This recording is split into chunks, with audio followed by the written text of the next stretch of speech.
मराठा आरक्षणासाठी लातूर येथील मांजरा आयुर्वेदिक महाविद्यालयाच्या वसतिगृहात एका विद्यार्थ्यानं गळफास घेऊन आत्महत्या केली आहे। प्रदीप निवृत्तीमती पाटील असं या विद्यार्थ्याचं नाव असून तो MBBSच्या प्रथम वर्गामध्ये शिक्षण घेत होता। बीड जिल्ह्यातील लोणी येथील रहिवासी होता। आज सकाळी 7 वाजता त्याने गळफास घेऊन आत्महत्या केली। आत्महत्येपूर्वी मराठा समाजाला आरक्षण मिळावे यासाठी मोबाईलवर स्टेटस ठेवले, तसेच मराठा आरक्षण हॅशटॅग अशी चिठ्ठी सुद्धा लिहून ठेवली आहे।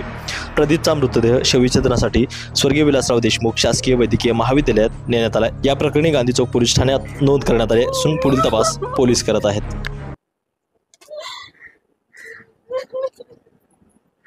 नुसता आईने जन्म दिलाय तर आम्ही सांभाळतो त्याच्यासाठी लाखोचं 2 वर्ष राहिली. शेवला तो 97.5 मध्ये लागला, तर तो DBC मध्ये शेवटच्या रँक मध्ये लागला 12 वाजता. त्याला ते असं वाईट पहिल्या वाटतं. 10 मध्ये येत होते, 10 पोरं बसवेश्वर चौकात रूम केला राहू म्हणून. आणि तिला मी ठेवलं इथं 1 वर्ष. कोरोनात परत आम्ही वापस गेलो. खूप MBBSचं स्वप्न होतं त्याचं, आणि ते गेलं त्याच्या थोड्या गोष्टी. ते पहिलीपासून आमच्या पशी आम्हाला तो छोटी आई म्हणायचं हिला, छोटी आई माझी. शब्दच नाही त्याच्यासारखं, पोरगच नाही आमच्या घरात दुसरा. लयच पोरगा खास होता आमचा. ज्यावेळेस रात्री तुम्हाला त्यानं बोलणं झालं असं काही होतं का? कारण आता त्यानं त्याच्या रूममध्ये सांगतायत की सकाळी त्यानं झोपेतून उठला आणि त्याच्यानंतर त्यानं आत्महत्या केली। सर तो इतका पोरगा मॅच्युअर होता की सांगू शकत नाहीत आम्ही. ते आम्हाला समजून सांगायला. मला कोरोनामध्ये थोडं डिप्रेस झाल्यासारखं वाटलं, तर त्यांनी मला इतकं समजून सांगून बाहेर काढलं. त्यातून एवढा आत्मविश्वास दिला की धंद्याचं होत असतं, चलत असतंय, आपण अजून बरू अजून करू. मी डॉक्टर झाल्यावर मी तुम्हाला सगळ्यांना करीन, तुम्हाला 4 व्हीलर घेऊन मी तुम्हाला सगळं बोलायचं होतं बाबा. सगळं असं जरूर काय आज ते असं कानात कोणतं ऐकू येतंय आमच्या.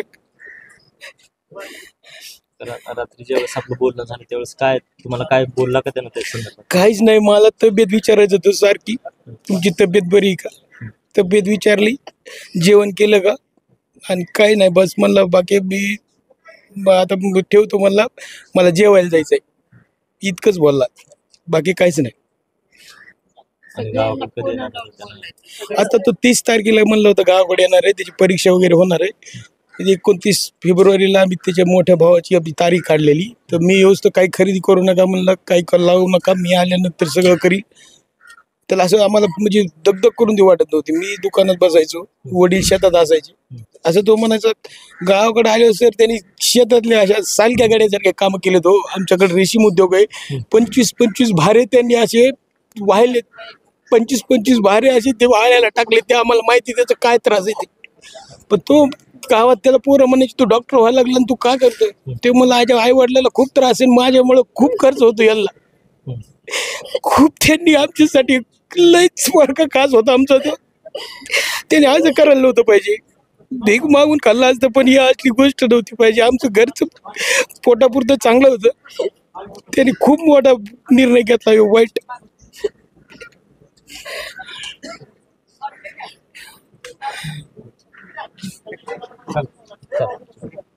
चल